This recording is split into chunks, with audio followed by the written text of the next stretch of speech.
9 जून से लेकर 15 जून के लिए जो नई नियमावली आई है, जो बिहार में अनलॉक 1.2 लागू हुआ है, उसके नियम क्या कहते हैं। तो सबसे पहला नियम है सरकारी और प्राइवेट कार्यालय के लिए। सरकारी और प्राइवेट कार्यालय 50% अटेंडेंस के साथ खोले जाएंगे और ये कार्यालय जो है शाम 4 बजे तक खोले जाएंगे। और ऐसे में सरकारी कार्यालय में बाहर से आने वाले लोगों को अंदर आने की इजाजत नहीं होगी।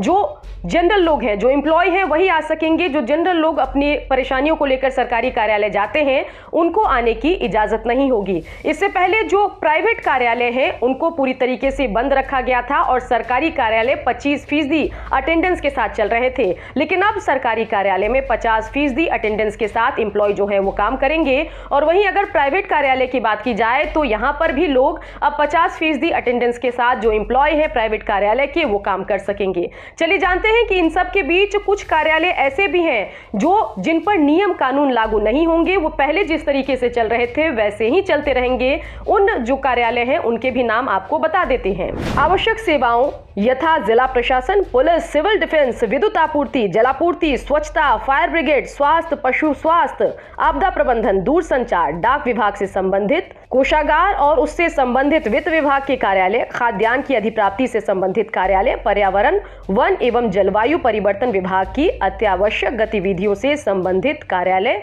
अपने पुराने नियमों के अनुसार ही काम करते रहेंगे। चलिए अब जान लेते हैं कि अगर दुकानों की बात की जाए तो उनको लेकर नियम क्या कहते हैं। अब जो दुकानें हैं वो ऑल्टरनेट डे पर खुलेंगी और ये दुकानें सुबह 6 बजे से शाम 5 बजे तक खोली जाएंगी, नियम ये कहते हैं। और साथ ही आपको बताएं कि इस दरमियान कुछ दुकानें जो एसेंशियल सर्विस की कैटेगरी में आती हैं वो पहले की तरह चलती रहेंगी। उनके लिए ये ऑल्टरनेट डे और सुबह 6 बजे से शाम 5 का नियम लागू नहीं होगा। आइए उन दुकानों की सूची भी आपको बता देते हैं।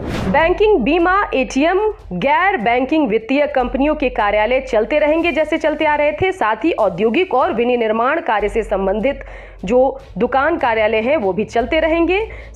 कंस्ट्रक्शन वर्क इस दरमियान चलता रहेगा। ई कॉमर्स से जुड़ी सारी गतिविधियां, कुरियर सेवाएं ये चलती रहेगी। खेती और उससे जुड़े दुकान जो है वो भी खुलते रहेंगे, चलते रहेंगे। प्रिंट और इलेक्ट्रॉनिक मीडिया से संबंधित जो कार्यालय हैं, दफ्तर हैं, वो भी चलते रहेंगे। टेलीकम्युनिकेशन, इंटरनेट सेवा, ब्रॉडकास्टिंग एवं केबल सेवाओं से संबंधित गतिविधियां भी चलती रहेगी। पेट्रोल पंप, एलपीजी, पेट्रोलियम आदि से संबंधित खुदरा एवं भंडारण प्रतिष्ठान भी चलते रहेंगे। कोल्ड स्टोरेज और वेयरहाउसिंग सेवाएं भी चलती रहेगी। निजी सुरक्षा सेवाएं, ठेला पर फल सब्जी एवं सब्जी की घूम घूम कर बिक्री करने वाले लोग भी अपनी चीजों को बेचते रहेंगे। और साथ ही कृषि संबंधित जो दुकानें हैं जहां पर खाद, बीज वगैरह मिलता है, वो दुकानें भी चलती रहेंगी। पीडीएस की दुकानें चलती रहेंगी। मांस मछली की दुकानें चलती रहेंगी।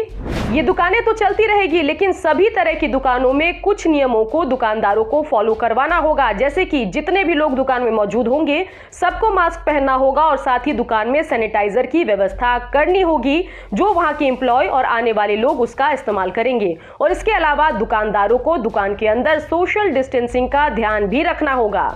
अस्पताल, पशुओं से संबंधित अस्पताल, एम्बुलेंस वगैरह जो है वो इस दरमियान चलते रहेंगे। उनके लिए नाइट कर्फ्यू भी लागू नहीं होगा। जो नियम उनके लिए पहले थे उसी नियम के आधार पर ये काम करते रहेंगे। इसके अलावा जो पब्लिक ट्रांसपोर्ट है उस पर 50% कैपेसिटी के आधार पर लोग ट्रैवल कर सकेंगे। पहले नियम था कि जो लोग यात्रा करने वाले हैं, जिनके पास ट्रैवल पास है, वही लोग पब्लिक ट्रांसपोर्ट में ट्रैवल कर सकते हैं। जिनको हवाई जहाज से कहीं जाना है, ट्रेन से कहीं जाना है, जिनके पास बस की टिकट है, वही ट्रैवल कर सकते हैं पब्लिक ट्रांसपोर्ट पे। लेकिन नए नियम कहते हैं कि 50% कैपेसिटी के साथ पब्लिक ट्रांसपोर्ट पे कोई भी व्यक्ति ट्रैवल कर सकता है। दिन के वक्त, बस नाइट कर्फ्यू के वक्त घर से निकलने की इजाजत नहीं होगी। जितने भी एजुकेशन से संबंधित संस्थान हैं, स्कूल, कॉलेज, इंस्टीट्यूट, कोचिंग संस्थान, यहाँ पर पढ़ाई लिखाई बंद होगी। ऑनलाइन माध्यम से आप पढ़ाई कर सकते हैं। स्कूल, कॉलेज और कोचिंग इंस्टीट्यूट को खोलने की इजाजत नहीं होगी। सिर्फ ऑनलाइन एक जरिया होगा जिससे वो अपने पढ़ाई के काम को आगे बढ़ा सकते हैं। सभी धार्मिक स्थल, मंदिर, मस्जिद ये इस दरमियान बंद रहेंगे। जो रेस्टोरेंट है जहां पर खाना मिलता है वो सुबह 9 बजे से लेकर रात 9 बजे तक होम डिलीवरी की सर्विस दे सकते हैं। इसके अलावा नेशनल हाईवे पर जो ढाबा है वहां से टेक अवे सर्विस चलेगी। वहां से खाना पैक करा के आप कहीं और बैठकर खा सकते हैं। और साथ ही इसके अलावा जो होटल्स हैं जहां पर रहने की सुविधा होती है, वहां पर इन रूम सर्विस मिलेगा। आप वहां पर डाइनिंग एरिया में भोजन नहीं कर सकते हैं। सभी तरह के सामाजिक, राजनीतिक, खेलकूद से संबंधित जो कार्यक्रम होते हैं उस पर भी प्रतिबंध रहेगा। Cinema hall, club, gym, park, shopping mall सब बंद रहेंगे। इसके अलावा शादी, विवाह और श्राद्ध के नियमों में भी तब्दीली नहीं की गई है। शादी में और श्राद्ध में 20-20 लोगों को ही आने की अनुमति रहेगी।